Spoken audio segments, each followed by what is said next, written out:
মজদুৰ সংঘৰ যিখিনি দাবী আছিলে এই দাবীসমূহ আমি আজি কেইবালানি আলোচনা কৰিছোঁ আৰু আলোচনা কৰাৰ পিছতো আমাৰ এই দাবীসমূহ ন চৰকাৰে শুনিছে ন মালিক পক্ষই শুনিছে। কোনো এটা দাবী নে চৰকাৰে নাই শুনা, এইফালে মালিক পক্ষও নাই শুনা আৰু আমাৰ চাহ শ্ৰমিক ৰাইজবিলাকে জৰাজন্য অৱস্থাত ঘৰ দুৱাৰ পানীৰ গোটেইখিনি ৰাস্তা পদূলি লৈ আৰু মাটিৰ পট্টা যিটো মাটিৰ পট্টা ফুলঝাৰি মাৰে আমাৰ CM ছাৰে আমাৰ CM ছাৰে কয় যে চাহ শ্ৰমিক ৰাইজক মাটিৰ পট্টা দিয়া হ'ব। এই মাটিৰ পট্টাৰ কাৰণে আমি আমাৰ শ্ৰমিক ৰাইজে কিমানবাৰ চাৰ্কল অফিচ আহ যাহ হৈছে কোনো ঠিকনা নাই, কিন্তু তেওঁলোক কৈছে যে এইটো এতিয়া নাপাব, আপোনালোকে এইটো পাবলৈ হ'লে এতিয়া সময় লাগিব। এনেকৈ বিভিন্ন অজুহাত দেখুৱাই আমাক।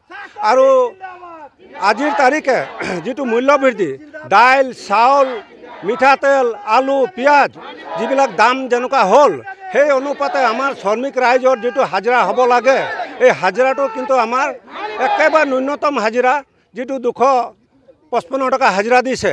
কিন্তু আমি এটাই কথা বুজি পোৱা নাই, চৰকাৰৰ এই কথাবিলাক তেওঁলোকে চৰকাৰ চলাইছে, আমি ভোট দিছোঁ, আমাক শ্ৰমিক ৰাইজে ভোট দিছে আৰু আমাৰ ভোটতেই আজি বিজেপি চৰকাৰখন চলি আছে আমি জনামতে।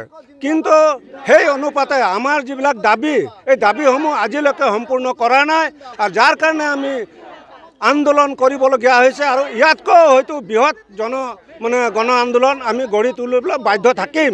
এইকাৰণে বাধ্য হ'ম যেতিয়ালৈকে আমাৰ দাবীবিলাক মানি নলয় আমি গণ আন্দোলন কৰি গোটেই অল আছামত আমি দেখুৱাম এইটো যে চাহ মজদুৰ সংঘৰ যিটো পাৱাৰ এই পাৱাৰটো আমি দেখুৱাম। মূল দাবীবিলাক আৰু মূল দাবী হ'ল আমাৰ মাটিৰ পট্টা, বাগানৰ শ্ৰমিকৰ যিটো হাজিৰা 351 টকা হাজিৰা দিম বুলি কৈ আজি 11টা বছৰ হৈ গ'ল। প্ৰধানমন্ত্ৰী মহোদয়ে এই কথাটো ডিব্ৰুগড়ত আৰু মৰাণত যেতিয়া মিটিঙত আহিছিলে তেতিয়াই কৈছিলে যে চাই বাগান কা শ্ৰমিক কা হাজিৰা 351 रुपया मिलेगा, इतना कम हाजिरा मिल रहा है लोग को, এনেকা বুলি তেওঁ কৈছিলে। আৰু সেই মোদীৰ হাৱাতেই আমাৰ শ্ৰমিক ৰাইজে চিন্তা কৰিলে যে আমি যেতিয়া কৈছে প্ৰধানমন্ত্ৰী স্বয়ং নিজে কৈছে 351 টকা হাজিৰা দিব বুলি, তেতিয়া সেই হাৱাতে আমাৰ শ্ৰমিক ৰাইজে কংগ্ৰেছ দল এৰি গোটেইখিনি গুচি গ'ল বিজেপিলে। কিন্তু আমাক ঠগি ৰাখিছে, আমাৰ শ্ৰমিক ৰাইজক ঠগিছে। এনেকুৱাই ৰাম ঠগন দিছে এই চৰকাৰখনে, ক'ব কিনো কম আৰু। গতিকে এইটোৰ কাৰণে আমি মনৰ দুখত আজি কেইবালানি আমি আন্দোলন কৰিবলগীয়া হৈছে।